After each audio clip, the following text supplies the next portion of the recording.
I was grabbing my purse to go to the notary's office with my daughter-in-law. She said it was to update my papers. Then my lawyer texted me, "Call me now! Don't go to that meeting!" What he showed me about her plan changed everything. I'm glad to have you here.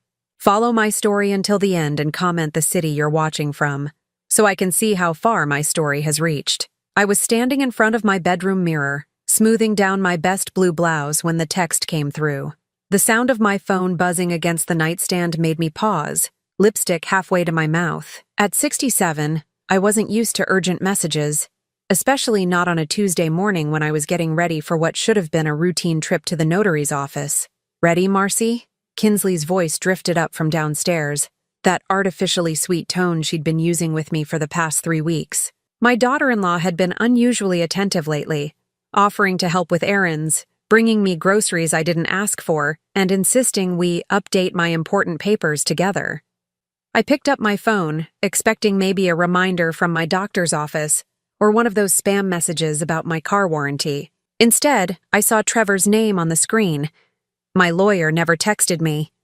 In the 15 years he'd been handling my affairs, every communication had been through phone calls or formal letters. The message was short, but made my blood run cold. "Call me now! Don't go to that meeting!" My hand started trembling as I read it again. The exclamation points weren't like Trevor at all. He was methodical, careful with his words. Something was very wrong. "Marcy? We really should leave soon if we want to make our 11 o'clock appointment," Kinsley called again, her voice carrying that edge of impatience she tried so hard to hide around Dominic. I sat down heavily on my bed, clutching the phone. The past few weeks replayed in my mind like a movie I'd seen but hadn't really paid attention to.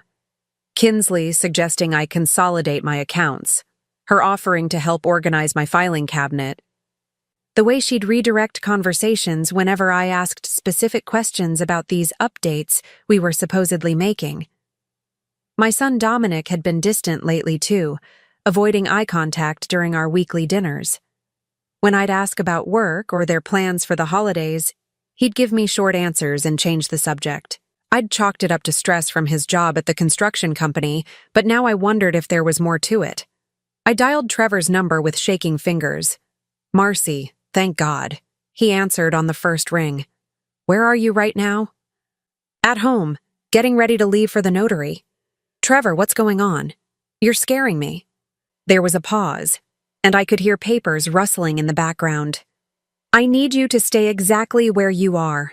Don't sign anything. Don't go anywhere with Kinsley. Can you get her to leave?" My heart was pounding now. "I don't understand. She said we were just updating some routine paperwork, making sure my will and power of attorney were current." "Marcy, listen to me very carefully.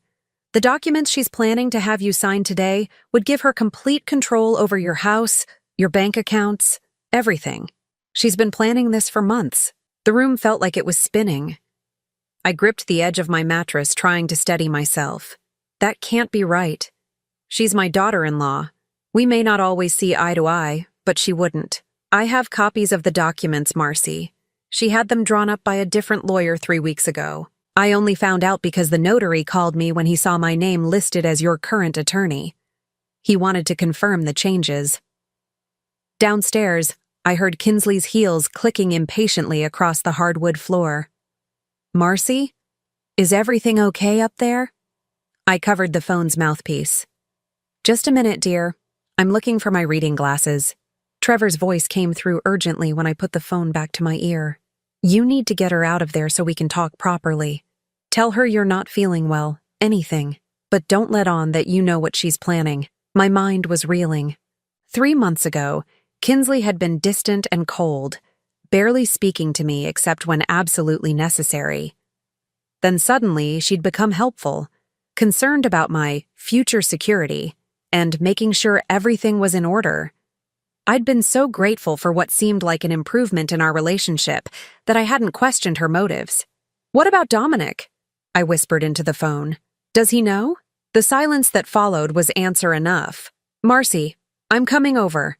Can you stall for about 20 minutes? I took a deep breath, trying to calm my racing heart. "Yes, I think so." And Marcy? Don't trust anyone right now. Not until we figure out exactly how deep this goes. I hung up and sat in the silence of my bedroom, looking around at the space I'd shared with my late husband Robert for 38 years. The framed photos of our wedding, of Dominic's graduation, of family holidays that seemed so much simpler in hindsight. Had I been naive to think that family meant something? That the people closest to you would protect you, not prey on you? Kinsley's voice came again, sharper now. Marcy, we're going to be late. I forced myself to stand up and walk to the top of the stairs. She was standing in the foyer, car keys in one hand, her purse slung over her shoulder.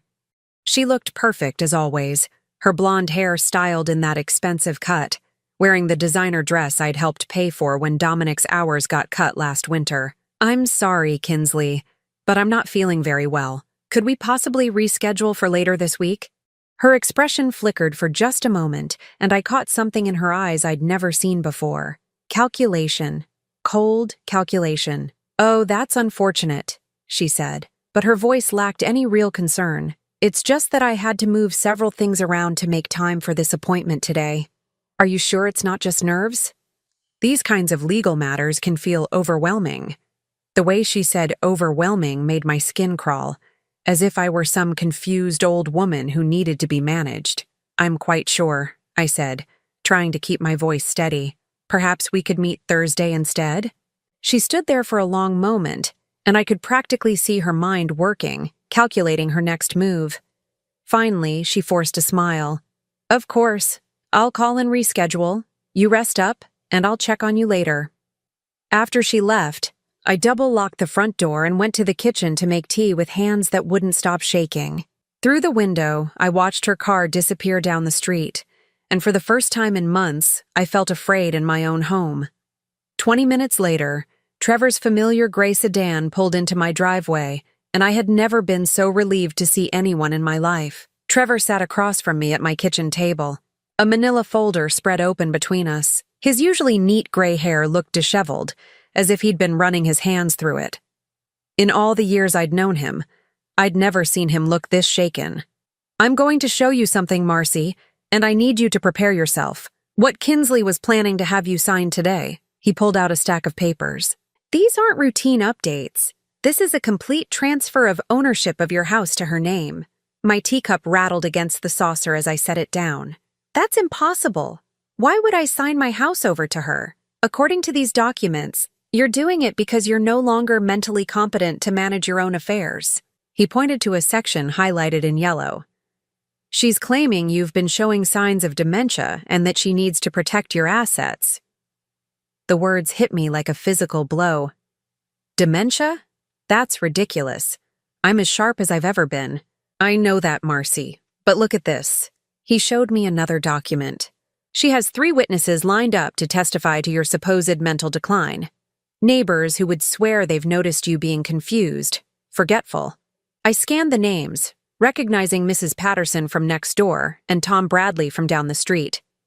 People I'd considered friends, people I'd brought casseroles to when they were sick, who I'd helped when they needed someone to watch their pets.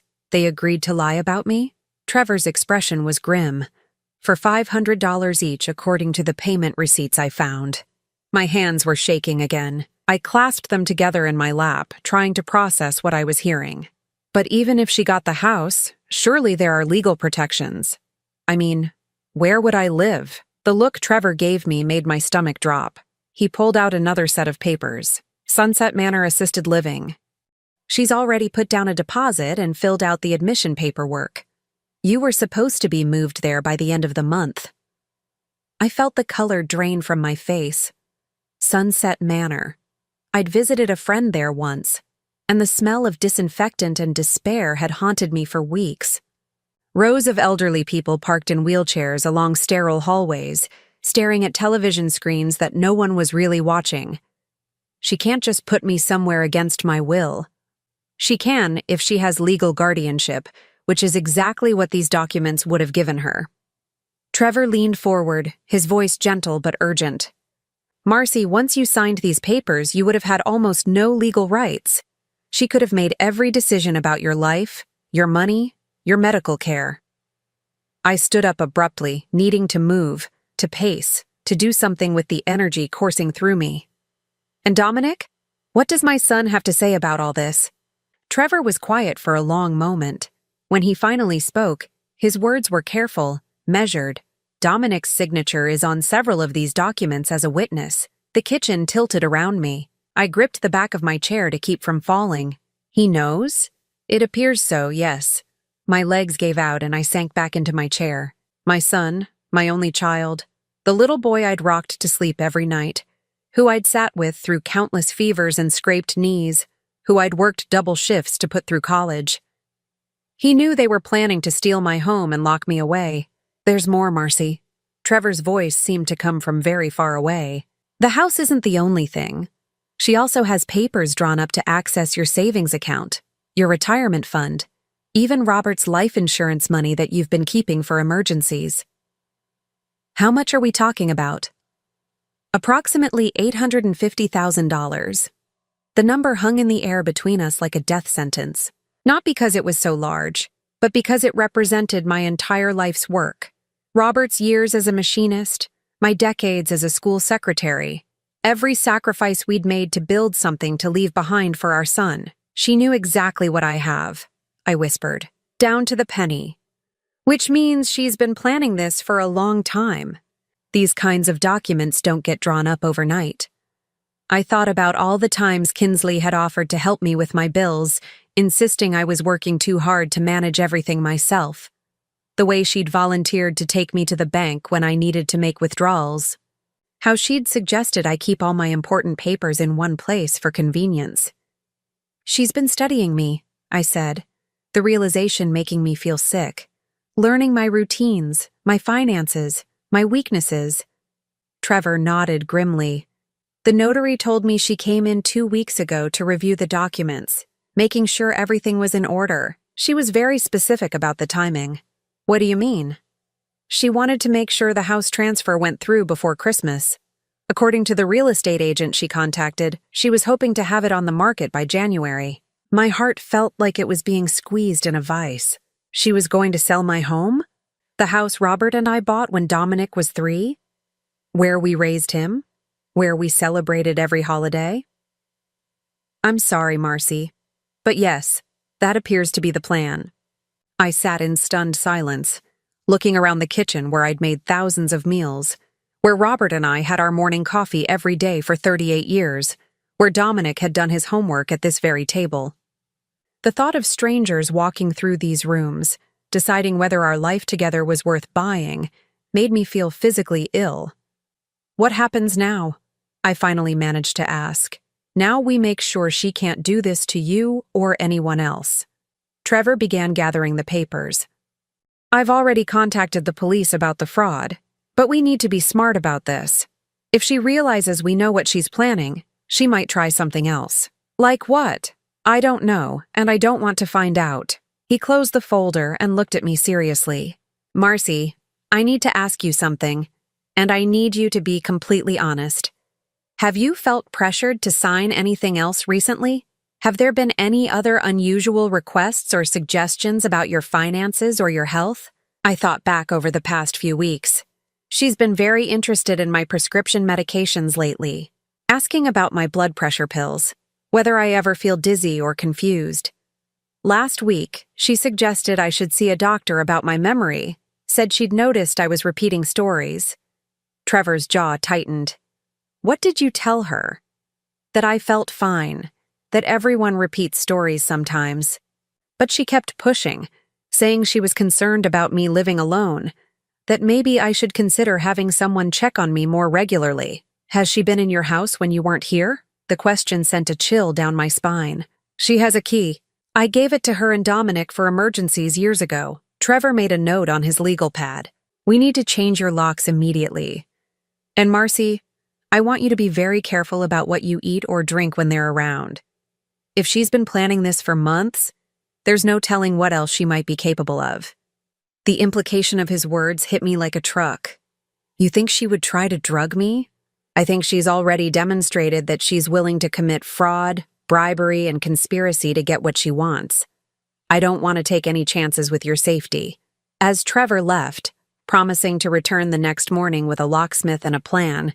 I found myself alone in the house that had been my sanctuary for so many years. But now every creak of the floorboards, every shadow in the corners, felt threatening. The people I'd trusted most in the world had been planning to destroy my life, and I had been completely blind to it. I walked through each room, seeing it now through Kinsley's eyes, not as a home filled with memories, but as an asset to be liquidated. I wondered how long they'd been discussing my future behind my back, planning my imprisonment while smiling to my face. But as I stood in my bedroom, looking at the photo of Robert on my nightstand, I felt something else begin to stir alongside the fear and betrayal. Anger. Deep, burning anger that they thought they could do this to me. That they believed I was weak enough, foolish enough to be their victim. They had made a serious mistake in underestimating me. The locksmith left at 9 in the morning, and I was testing my new keys when Trevor returned with a box of files that made my stomach clench just looking at it. He set it down on my dining room table with the weight of someone carrying evidence of a crime, which I was beginning to realize was exactly what it was. "I spent all night going through everything," he said, looking like he hadn't slept. "Marcy, what I'm about to tell you is going to be difficult to hear, but you need to know the full scope of what they were planning." I poured him coffee with hands that had stopped shaking but felt cold despite the warm October morning. "Show me everything." He opened the first folder and spread out a timeline he'd created. "This goes back 18 months, to right after Robert's funeral. 3 weeks after he died, Kinsley started making inquiries about your financial situation." "Inquiries with whom?" "Your bank, for starters. She called claiming to be concerned about your ability to manage your accounts alone. She also contacted your insurance company asking about the details of Robert's life insurance payout." I stared at the dates on his timeline. 18 months ago, when I was still raw with grief, barely able to get through each day without falling apart. I remember her being helpful then. She offered to drive me to appointments, help with paperwork. She was gathering information. Trevor pointed to another entry. 2 months after that, she started researching assisted living facilities. Not just Sunset Manor, but 6 different places. She toured them, collected brochures, asked about costs and admission procedures. The betrayal cut deeper than I'd thought possible. While I was mourning my husband of 42 years, she was already planning to warehouse me somewhere out of the way. "There's more." He opened another folder. "Last spring, she began documenting what she claimed were incidents of your mental decline. She kept a journal." He handed me a photocopied notebook page in Kinsley's neat handwriting. The entries made my blood boil. March 15th. Marcy repeated the same story about her garden 3 times during lunch, clearly losing short-term memory. April 2nd. Found her confused about which day of the week it was. She was watering plants on a Thursday when she usually does it on Sunday. April 20th. She couldn't remember where she put her car keys and accused me of moving them. Increasing paranoia, typical of early dementia. I looked up at Trevor, fury building in my chest. These are lies. Complete fabrications. I know. But they're convincing lies. She documented dozens of these supposed incidents, building a case that you were becoming incompetent. And Dominic believed this? Trevor's expression grew even more grim. That's where it gets complicated. He pulled out another set of documents.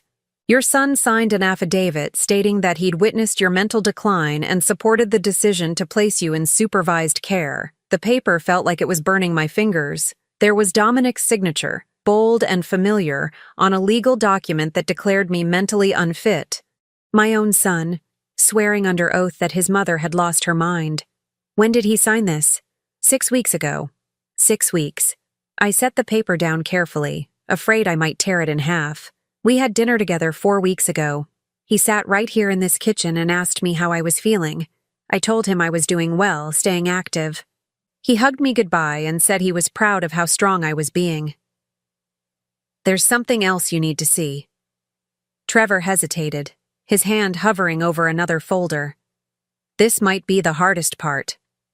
He opened it to reveal printouts of text messages between Kinsley and Dominic.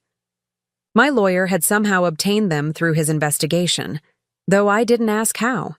The first few were innocent enough, discussions about scheduling and logistics. But as I read further, the true nature of their plan became clear. Kinsley, the lawyer says we need more witnesses to the confusion episodes. Can you talk to the Patterson woman again? Dominic, she's still nervous about lying under oath, wants more money. Kinsley, fine, whatever it takes. Once we get the house, we'll have plenty. Dominic, what if Mom fights this? She's not as helpless as she seems. Kinsley, she won't have any choice. By the time she realizes what's happening, it'll be too late. The papers will be signed. Dominic, and if she tries to contest it? Kinsley, she'll be in Sunset Manor. Who's going to believe a confused old woman in a nursing home? I had to stop reading. The casual cruelty in their words, the way they discussed my fate like I was already dead, made me feel physically sick, but it was Dominic's responses that destroyed me. Not once did he express doubt about what they were doing. Not once did he defend me or suggest they reconsider. There's more, Trevor said quietly. They were planning to expedite the process. What do you mean? Sunset Manor has a special unit for patients with severe dementia. Patients who are heavily medicated, who can't advocate for themselves. Kinsley had already spoken to a doctor there about having you evaluated for immediate placement in that unit. The room was spinning again. They were going to drug me into compliance? It appears so. The doctor she spoke with has a reputation for aggressive treatment of elderly patients with dementia. Once you were under his care, with Kinsley as your legal guardian, she could have authorized any treatment she wanted. I stood up and walked to the window, looking out at the garden Robert and I had planted together. The rose bushes we'd chosen for our 10th anniversary were still blooming, defiant against the coming winter. Everything outside looked normal, peaceful, while inside my world was crumbling. How long would I have lasted in a place like that?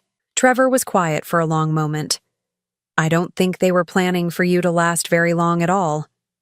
The implication hung in the air between us. They weren't just stealing my money and my home. They were planning to make me disappear entirely. There's one more thing.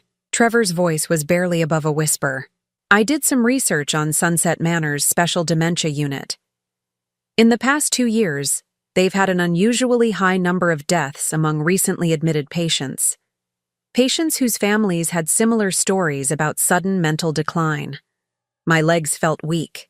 I gripped the windowsill, staring out at my garden without really seeing it. You think this isn't the first time?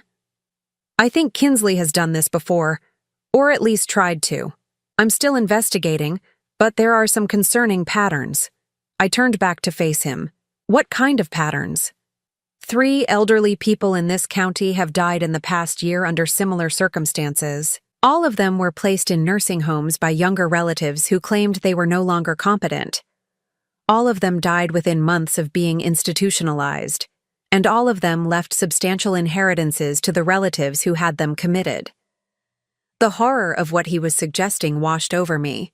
My God, I can't prove anything yet, but I think your daughter-in-law might be very good at this particular kind of theft. And I think your son has been helping her.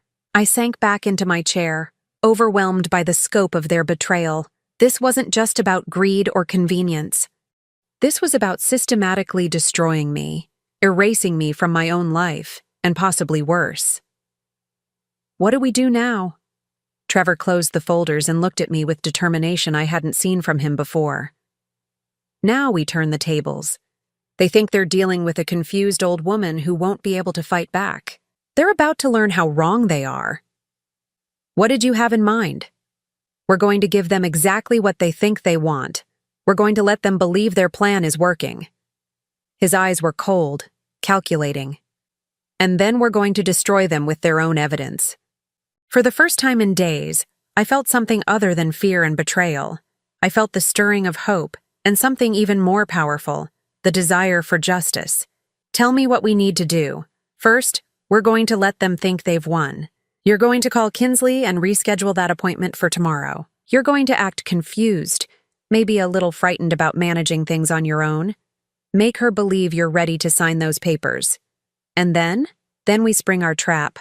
But Marcy, You need to understand something. Once we do this, there's no going back. Your relationship with Dominic, whatever was left of it, will be over forever. I looked around my kitchen one more time, at the life I'd built with Robert, at the memories these walls held. Then I thought about spending my remaining years drugged and forgotten in some terrible facility, while my son and his wife enjoyed the fruits of my life's work. My relationship with Dominic ended the moment he signed that affidavit, I said. Now let's make them pay for what they've done. While Trevor worked on the legal aspects of our plan, I decided to do some investigating of my own. The woman who had been plotting to destroy my life had been in my house countless times, had access to my personal information, and apparently had experience with this kind of scheme. There had to be evidence somewhere, and I was going to find it. The next morning I called Kinsley and put on the performance of my life. "Hello, dear," I said, making my voice sound tired and confused. "I've been thinking about what you said yesterday, about updating my papers. Maybe you're right. Maybe I do need help managing things."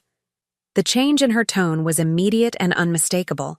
Where yesterday she'd been frustrated by my reluctance, now she was syrupy sweet and eager. "Oh, Marcy, I'm so glad you're feeling better about this. I know it seems overwhelming, but it's really for the best. I just feel so scattered lately," I continued, hating every word but knowing it was necessary. "Sometimes I can't remember if I've paid bills or taken my medication. Maybe I should have someone looking out for me." "That's exactly why we need to get these legal protections in place," she said. "I've rescheduled our appointment for this afternoon. Is 2 o'clock all right?" "That would be fine. But Kinsley, could you come a little early? I've been trying to organize some papers and I'm getting confused about what's important." "Of course. I'll be there at noon.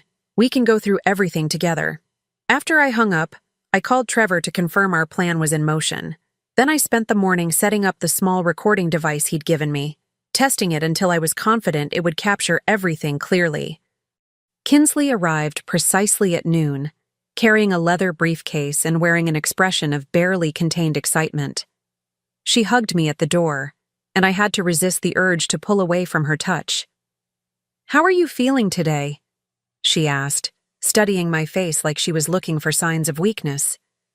"A little overwhelmed," I admitted. "I've been trying to sort through Robert's papers, but it's all so confusing. Insurance forms, bank statements, investment accounts. I don't know how he kept track of it all." Her eyes lit up. "That's exactly why we need to simplify things.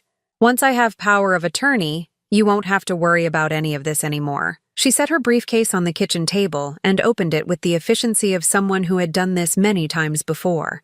Inside were the documents Trevor had shown me, along with several others I hadn't seen. "Now, I know this seems like a lot of paperwork," she said, spreading them out. "But each one is important for protecting your interests." As she explained each document, I noticed how she glossed over the actual legal language, focusing instead on vague reassurances about security and peace of mind. She was good at this, I had to admit. If I hadn't known what these papers really meant, I might have believed her caring act. "This one gives me the authority to handle your banking," she said, pointing to a power of attorney form. "So if you're ever feeling too tired or confused to deal with bills, I can take care of everything." "That's very thoughtful of you. And this one," she continued, indicating another document, "transfers ownership of the house to me temporarily, just for legal protection purposes.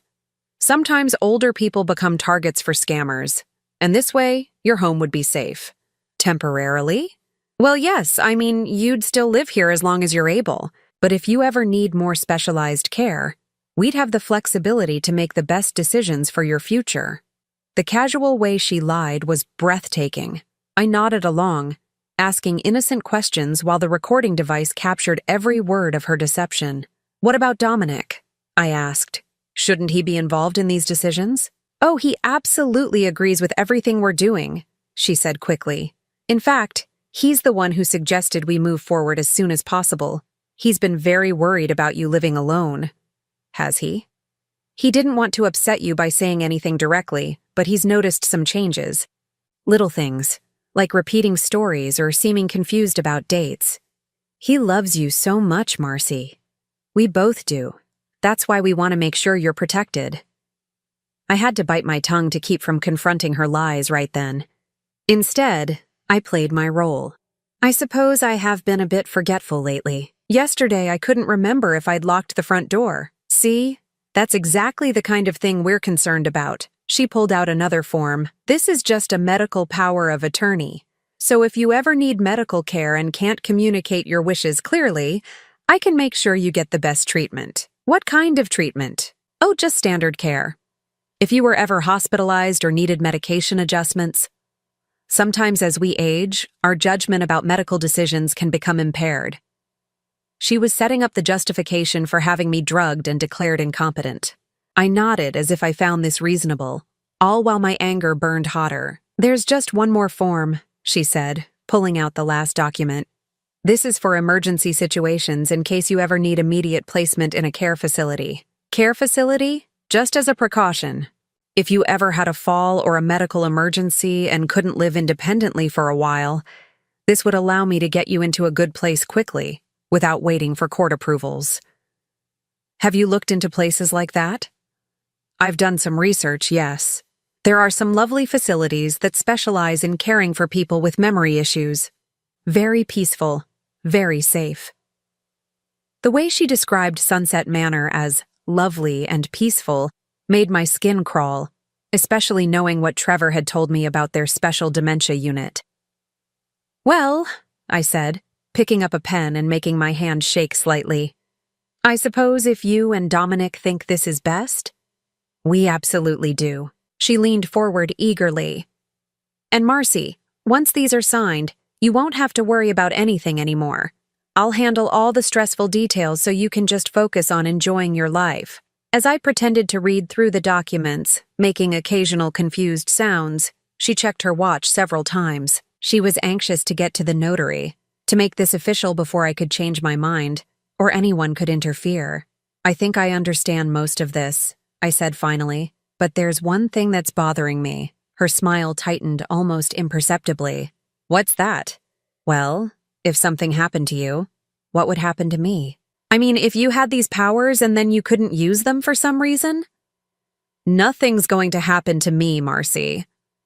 But theoretically, who would take care of things then? She was quiet for a moment, and I could see her calculating how much to tell me. There are provisions for that. Dominic would step in, of course. And if something happened to both of you? That's very unlikely. But if it did, her mask slipped just a little, then the state would probably appoint a guardian. But really, Marcy, you're worrying about things that aren't going to happen. The state. If their plan had worked, if I'd been declared incompetent and they'd both died somehow, I would have been completely at the mercy of strangers. No family, no advocates, no one who cared whether I lived or died. You're right, I said. I'm probably overthinking this. Shall we head to the notary then? It's almost 1:30. I stood up and reached for my purse, then paused as if remembering something. Oh, I almost forgot. My neighbor Mrs. Chen asked me to water her plants while she's visiting her daughter. Could we possibly stop by there on our way? It would just take a minute. Kinsley's jaw clenched with barely concealed frustration. I suppose we could, but we really shouldn't be late. It'll just take a second, I promise. What Kinsley didn't know was that Mrs. Chen was in on our plan. Trevor had contacted her and explained the situation, and she'd agreed to help. When we knocked on her door, she was waiting with a pot of coffee and a story about feeling dizzy and needing someone to sit with her for a few minutes. Oh, Marcy, thank goodness you're here, she said, playing her part perfectly. I've been feeling so lightheaded. Could you stay just until my daughter arrives? She should be here any moment. I looked at Kinsley apologetically. I can't leave her alone like this. Could we reschedule the notary appointment? The look of fury that crossed Kinsley's face was quickly replaced by false concern, but not before I'd seen her true feelings. Of course, she said through gritted teeth. I'll call and see if we can move it to tomorrow. Tomorrow might be difficult, I said. Dominic mentioned wanting to stop by tomorrow evening, and I'd hate for him to worry if he saw all these legal papers spread out. Maybe we should wait until next week. Next week? She couldn't hide her alarm. Marcy, these things really shouldn't wait. What if something happened in the meantime? What could happen in a few days? Well, anything. An accident, a medical emergency. These protections need to be in place as soon as possible. Her desperation was showing, and I realized that their timeline was more urgent than I'd understood. They needed this done immediately, which meant they might be planning something else, something that would make waiting dangerous for them. All right, I said finally. Let me see what I can do. Maybe I can ask Dominic to come by later in the week instead. Relief flooded her face. That would be perfect. I'll reschedule for tomorrow afternoon. As we walked back to my house, I felt a cold certainty settling over me. They weren't just planning to steal my money and lock me away. They were planning to do it very soon, and I had the distinct feeling that once those papers were signed, my time would be running out faster than I'd imagined. That evening, I called Trevor and told him about Kinsley's urgency, about her barely controlled desperation to get those documents signed. She's scared of something, I told him. Or they're working on a deadline we don't know about. I think you're right, he said, which means we need to be ready to act tomorrow. Are you prepared for this, Marcy? I thought about Robert, about the life we'd built together, about the son I'd raised and lost. I'm ready. Good, because tomorrow, we end this. The notary's office was exactly what I'd expected. Sterile, efficient, and perfect for conducting the kind of business that changes lives forever. Trevor had arranged for us to use a different notary than the one Kinsley had originally contacted, someone who was aware of our situation and prepared to help us execute our plan. I sat in the waiting room with Kinsley, my hands folded in my lap to hide their trembling. Not from fear this time, but from anticipation. After days of playing the confused, helpless victim, I was finally going to show her exactly who she was dealing with. Are you feeling all right? Kinsley asked, studying my face with what might have passed for concern if I didn't know better. Just nervous, I said. This is all so overwhelming. I keep thinking about Robert and what he would want me to do. Robert would want you to be safe and taken care of, she said firmly. He'd want to know that people who love you are looking out for your best interests. The ease with which she invoked my dead husband's name to justify her theft was breathtaking. I nodded meekly, continuing to play my part. Mrs. Holloway? The notary, Mr. Stevens, appeared in the doorway. We're ready for you now. We followed him into a small conference room where Trevor was already waiting, along with two other people I didn't recognize. Kinsley's step faltered when she saw them. I thought this was just a simple notarization, she said, her voice tight. It is, Mr. Stevens said calmly. But given the nature and scope of these documents, I'm required to have witnesses present to ensure everything is properly executed. One of the witnesses was Detective Morrison from the County Sheriff's Department, though Kinsley didn't know that yet. The other was a social worker who specialized in elder abuse cases. Trevor had arranged for them to be here as part of our plan. Please have a seat, Mr. Stevens said, indicating chairs around a small conference table.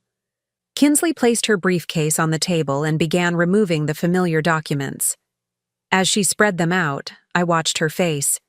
She was nervous now, thrown off by the unexpected witnesses, but still confident in her ultimate victory. Now then, Mr. Stevens said, adjusting his glasses. Before we proceed, I need to ask Mrs. Holloway a few questions to establish her competency and understanding of these documents. Of course, Kinsley said quickly, though I should mention that Marcy has been having some memory issues lately. Nothing serious, but she might need some help understanding the more complex legal language. I see, and you are? I'm her daughter-in-law, Kinsley. I've been helping her manage her affairs since her husband passed away. Mr. Stevens made a note. Mrs. Holloway, are you here of your own free will today? I looked at Kinsley, then back at him. Yes, I believe so. Kinsley says these papers are important for my protection. Do you understand what each of these documents will do once signed? Well, I hesitated, glancing again at Kinsley. She's explained them to me, but some of it is confusing. Something about banking in the house and medical decisions if I get sick. Kinsley leaned forward. The documents are fairly standard estate planning tools. Power of attorney, medical directives, that sort of thing. I've gone over everything with her several times. I see. Mr. Stevens picked up the first document. Mrs. Holloway, this paper would give Mrs. Kinsley complete control over your bank accounts, your home, and all your financial assets. Do you understand that? Complete control? I asked, sounding surprised. Kinsley, I thought you said this was just for emergencies. It is, she said quickly, shooting a sharp look at Mr. Stevens. But it has to be written broadly to cover all potential situations. And this document, Mr. Stevens continued, holding up another paper, would transfer ownership of your house directly to Mrs. Kinsley. You would no longer own your home. Do you understand that? The color drained from Kinsley's face. That's not. You're mischaracterizing the legal language. I'm reading directly from the document, Mr. Stevens said calmly. Mrs. Holloway, are you prepared to give up ownership of your home? I don't think I understand, I said, looking genuinely confused now. Kinsley, you said I would still live there. You would, as long as it's safe for you. But legally, yes, the house would be in my name for protection purposes. Protection from what? Kinsley was sweating now, realizing that her carefully constructed story was falling apart under scrutiny. From scammers, from people who might try to take advantage of you. Like who? Well, anyone really. As people age, they sometimes become targets for fraud. Detective Morrison spoke for the first time. What kind of fraud are you concerned about, Mrs. Kinsley? She turned to look at him, clearly wondering who he was and why he was asking questions. Just general financial fraud, identity theft, things like that. Have there been any specific incidents that prompted this concern? No, but it's better to be proactive. I see. And you believe that transferring Mrs. Holloway's assets to yourself would protect her from fraud? It would protect her from making decisions that might not be in her best interest. What kind of decisions? Kinsley was trapped now, and she knew it.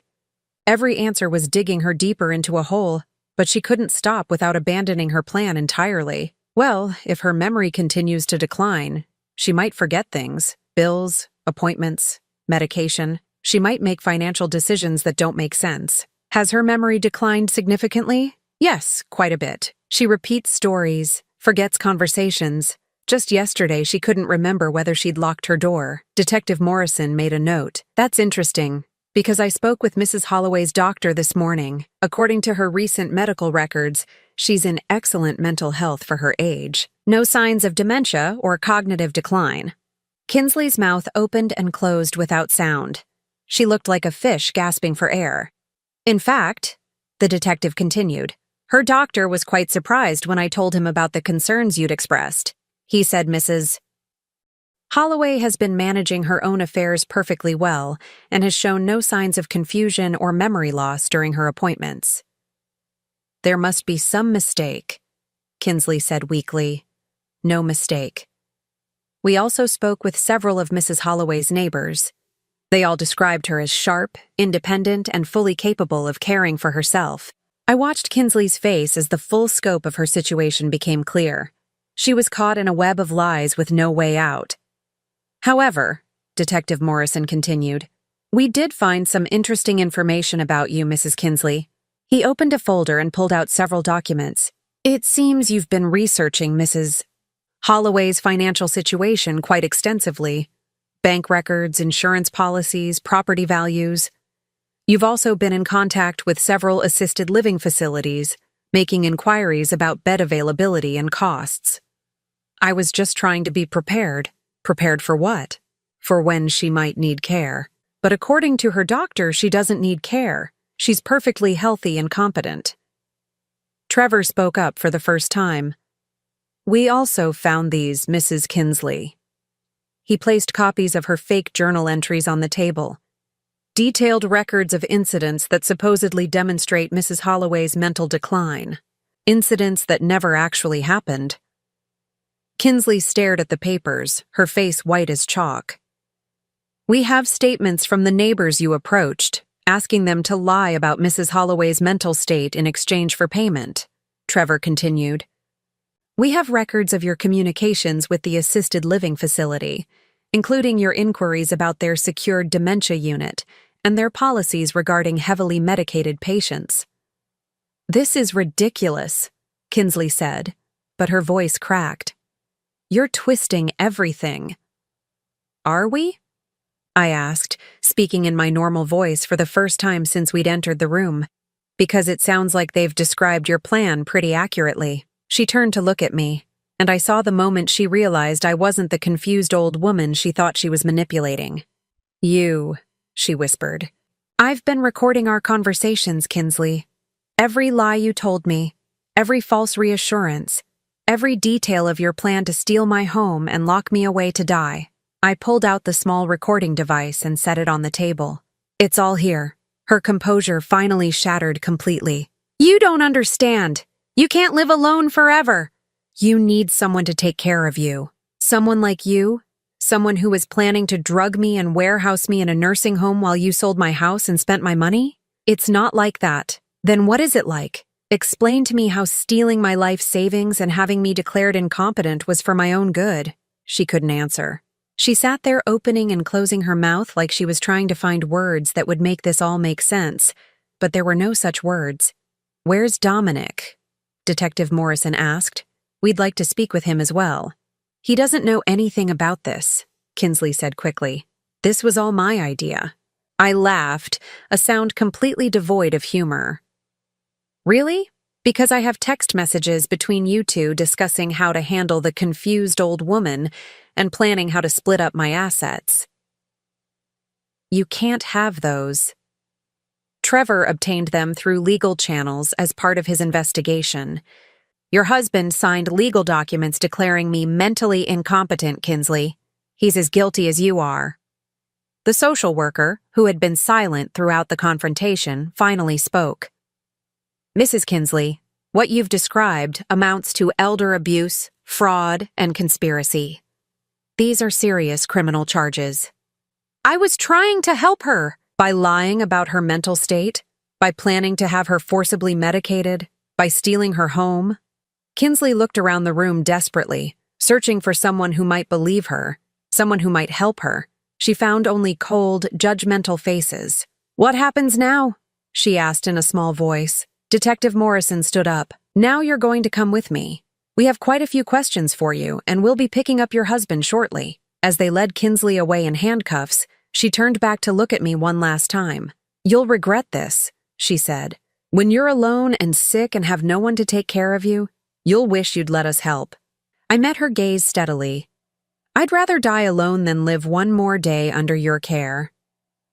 The door closed behind them, and I was left sitting in the conference room with Trevor and Mr. Stevens. For a moment, none of us spoke. "How do you feel?" Trevor asked finally. I thought about it for a moment. "Free," I said. "For the first time in months, I feel free." 6 months later, I stood in my kitchen making coffee and watching the sunrise paint my garden in shades of gold and pink. The roses Robert and I had planted were blooming again, more beautiful than ever. It was funny how much brighter everything looked when you weren't living under the shadow of someone else's lies. The legal proceedings had moved faster than I'd expected. Kinsley was sentenced to 5 years in prison for elder abuse and fraud, while Dominic received 3 years probation and community service. The judge had been particularly harsh with Kinsley after Trevor presented evidence of 2 other elderly victims she'd targeted in similar schemes. My case wasn't an isolated incident of greed. It was part of a pattern of predatory behavior. I hadn't spoken to Dominic since the day he was arrested. He'd tried calling several times from jail, leaving voicemails that started with anger and evolved into increasingly desperate pleas for forgiveness. I deleted each one without listening to the end. Some betrayals were too deep to forgive, and a mother watching her son sign papers declaring her mentally incompetent fell into that category. Trevor had helped me establish a new will and estate plan, one that would ensure my assets went to charities I believed in, rather than to family members who'd proven they couldn't be trusted. The local women's shelter would receive the bulk of my savings, along with a foundation that helped elderly people navigate legal challenges. My house would eventually become a transitional home for women escaping domestic violence situations. The irony wasn't lost on me that I'd escaped my own form of domestic abuse and now wanted to help others do the same. My phone rang, interrupting my morning contemplation. I glanced at the caller ID and smiled. "Good morning, Mrs. Chen." "Marcy, dear, I hope I'm not calling too early. I wanted to remind you about our book club meeting tonight. Sarah's making those wonderful scones you like." Over the past 6 months, I'd grown closer to my neighbors than I'd ever been before. Mrs. Chen, who'd helped me escape Kinsley's trap that crucial afternoon, had become a true friend. We'd started a small book club with 3 other women from the neighborhood, and our weekly meetings had become the highlight of my week. "I'll be there," I told her. "I finished the novel yesterday, and I have some thoughts about the ending." "Excellent. Oh, and Marcy, my granddaughter is visiting this weekend. She's starting nursing school in the fall, and I thought perhaps you could tell her about your experience with your lawyer. She's very interested in learning about elder rights." I'd discovered that my story had become something of a cautionary tale in legal circles. Trevor had written an article about the case for a professional journal, and I'd been invited to speak at several conferences about recognizing and preventing elder abuse.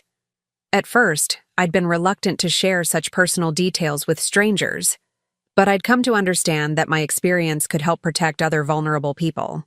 I'd be happy to talk with her. After we hung up, I walked through my house, seeing it with fresh eyes.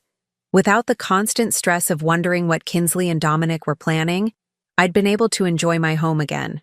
I'd redecorated Robert's study, turning it into a cozy reading room with floor-to-ceiling bookshelves and a comfortable armchair by the window. I'd started painting again, something I hadn't done since college, and my small watercolors now hung throughout the house. The doorbell rang, and I opened it to find a young woman with kind eyes and a nervous smile. "Mrs. Holloway, I'm Jennifer Martinez from the County Social Services Department. I have an appointment?" I'd forgotten about our meeting.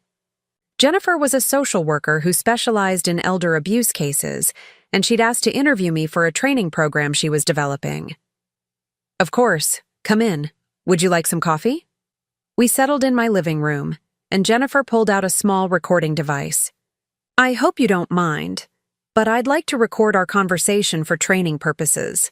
Your case has become an important example of how these schemes operate." "I don't mind at all. Can you tell me about the first signs that something was wrong? What made you suspicious?" I thought back to those early days when Kinsley had suddenly become helpful and concerned. "It was actually the kindness that should have warned me," I said. "After years of barely tolerating me, she suddenly wanted to be involved in every aspect of my life. She was too eager to help, too insistent on taking over responsibilities I'd been managing perfectly well." That's a common pattern we see. The abuser establishes themselves as indispensable before revealing their true intentions. Exactly. And they're very good at making their victims feel helpless. Kinsley constantly reminded me how complicated things were, how overwhelming it must be for someone my age to handle everything alone. She was trying to convince me that I needed her. Jennifer made notes as we talked. "What would you tell other elderly people who might be in similar situations?" "Trust your instincts. If something feels wrong, it probably is. And don't be afraid to ask for help from someone you trust, someone who doesn't have anything to gain from your situation. Like your lawyer? Like my lawyer. Trevor had no personal interest in my money or my property. His only concern was protecting my legal rights. That's the kind of person you want in your corner." We talked for over an hour about warning signs, legal protections, and resources available to vulnerable adults. As Jennifer packed up her materials to leave, she hesitated.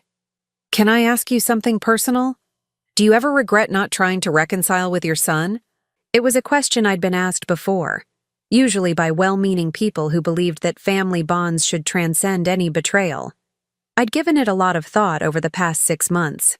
"No," I said simply. "Dominic made his choice when he decided to participate in Kinsley's scheme. He could have protected me, warned me, or simply refused to be part of it. Instead, he chose to help her steal my life and lock me away to die. That's not the action of someone who loves me. That's the action of someone who saw me as an obstacle to his financial future. That must be very painful." It was. But I've learned that sometimes the most loving thing you can do for yourself is to walk away from people who are toxic, even if they're family. I'm happier now than I've been in years, and I was. After Jennifer left, I spent the afternoon working in my garden, preparing the flower beds for winter. As I worked, I thought about the life I was building for myself. It was smaller than the life I'd shared with Robert, quieter than the chaotic family gatherings I'd once tried so hard to maintain, but it was authentically mine. That evening at book club, as we discussed the novel's themes of redemption and second chances, I realized that I was living my own second chance. At 67, I'd discovered that it was possible to start over, to build new relationships based on mutual respect rather than obligation, to find purpose and joy in unexpected places. "What did you think of the ending?" Sarah asked me. Some people found it too neat, too optimistic. I thought about her question as I sipped my tea and looked around the circle of women who'd become my chosen family. "I think sometimes life gives us exactly the ending we're brave enough to demand," I said. The protagonist could have accepted her circumstances, could have stayed trapped in a situation that was slowly killing her spirit. Instead, she chose to fight for something better. I found that inspiring. Mrs. Chen smiled at me knowingly. She understood that I wasn't just talking about the book. Later that night, as I prepared for bed, I found myself thinking about Kinsley and Dominic. I wondered if they ever thought about what their lives might have been like if they'd chosen differently, if they'd been content with what they had, instead of scheming to take what belonged to someone else. I hoped that somewhere in their punishment and consequences, they might learn something about the value of integrity and the cost of betrayal. But mostly, I hoped they would leave me alone to enjoy the peace I'd fought so hard to achieve. Standing at my bedroom window, looking out at the street where I'd lived for over 30 years, I felt a deep sense of satisfaction. This house, this life, this future, it was all still mine. Kinsley and Dominic had tried to steal it from me, had come closer to succeeding than I liked to think about. But in the end, they'd failed. I was still here, still independent, still making my own choices about how to spend my remaining years. I'd turned what could have been my greatest vulnerability, my age, my widowhood, my trust in family, into my greatest strength.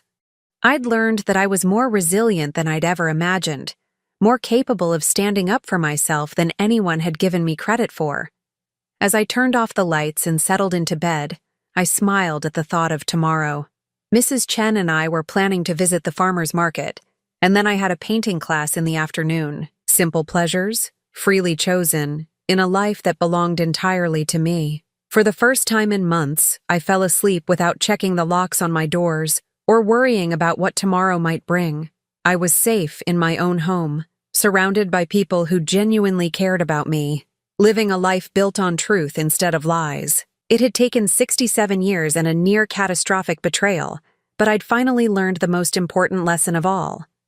Sometimes the best family is the one you choose for yourself, and the sweetest victory is simply surviving with your dignity intact. Now I'm curious about you who listened to my story. What would you do if you were in my place? Have you ever been through something similar? Comment below. And meanwhile, I'm leaving on the final screen 2 other stories that are channel favorites, and they will definitely surprise you. Thank you for watching until here.